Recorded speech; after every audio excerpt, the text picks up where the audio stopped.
What's up, preacher? What's it like on the outside? This is probably the first letter I ever wrote in my life. I don't know why I'm writing it. I don't know that you'll even get it.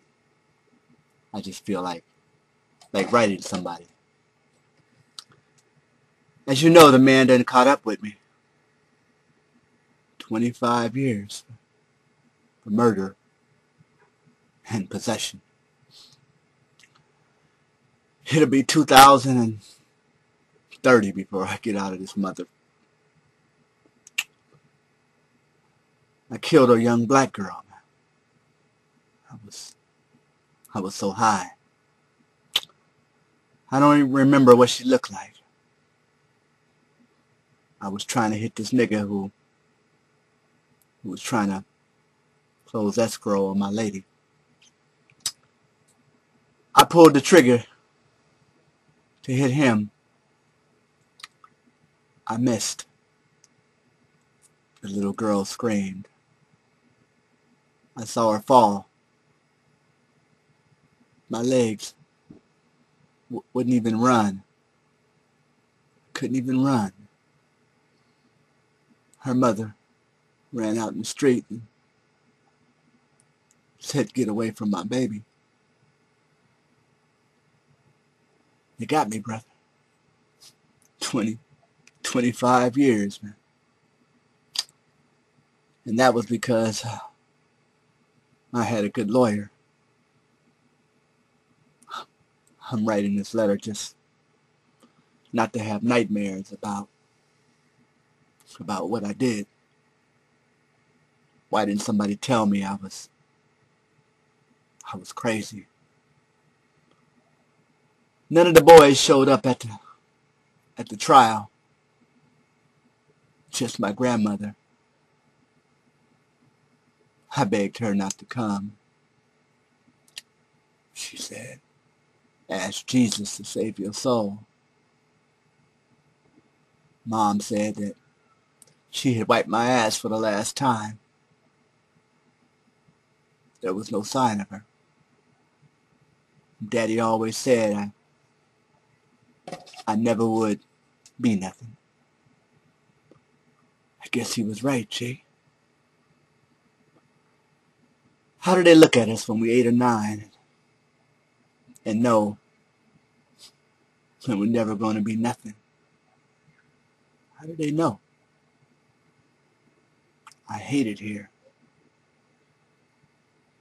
Every day, another fight. Niggas in here will sell you like newspaper. They won't leave you alone. I guess it's the same on the outside.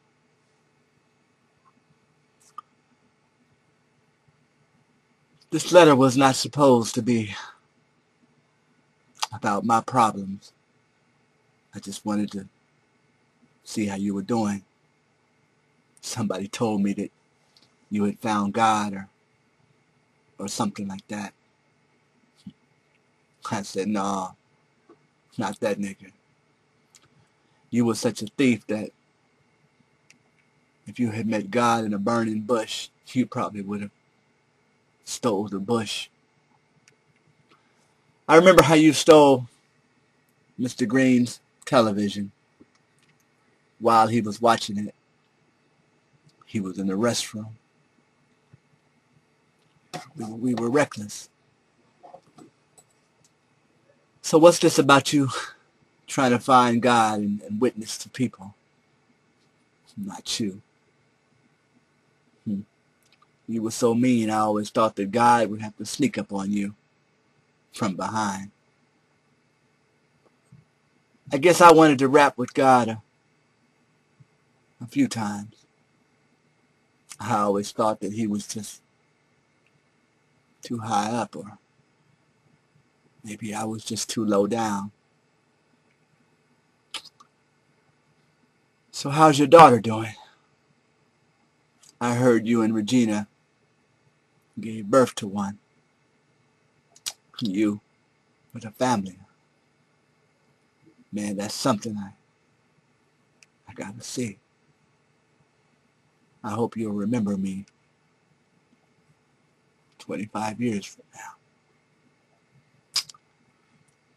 I got a baby somewhere. I don't know him, and he don't know me.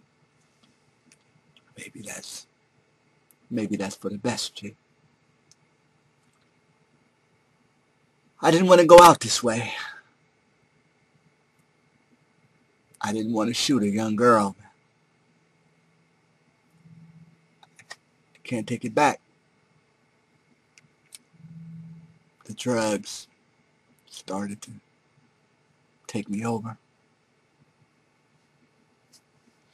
But every night, in my head, I hear that young girl's screams, and sometimes I call for the warden to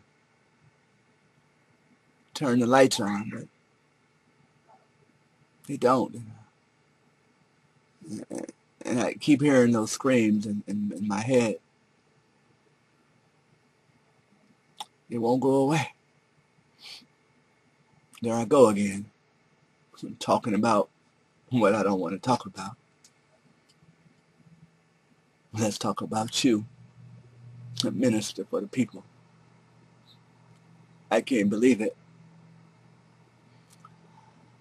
I thought you would be in here before me. We go way back. You remember when we were 8 and your mom died from drinking? We vowed to break every whiskey bottle we saw. You grabbed Skeeter's bottle and ran with it. He chased you and caught you, and he kicked your ass and mine too when I tried to help. That was the end of Tonto and the Lone Ranger. Last wine bottle we ever took. A few years later, we were drinking ourselves. And do you remember that shootout we got into? I had to put myself in front of a loaded gun to save your life. Yeah, we were real fortunate that night. I know you don't like the word nigger anymore. Forgive me for a bad habit. But when that shootout was over, I asked you if I was crazy to do that. And you said, yeah, nigga, you was born crazy. Well, I guess now that you're a man of God, you don't want to hear the problems of an end-of-the-road brother like myself. I did pray once, and I asked God to forgive me for all the people I hurt. I asked God if I could just see you, if he could work a miracle on you. Maybe he could. Well, I don't know. These walls remind me so much of the neighborhood. Only thing missing are the liquor stores. Nowhere to go, G. No way out. If you ever become one of those big-time ministers, maybe you can mention me in your sermon. Maybe in 25 years we can both save the people.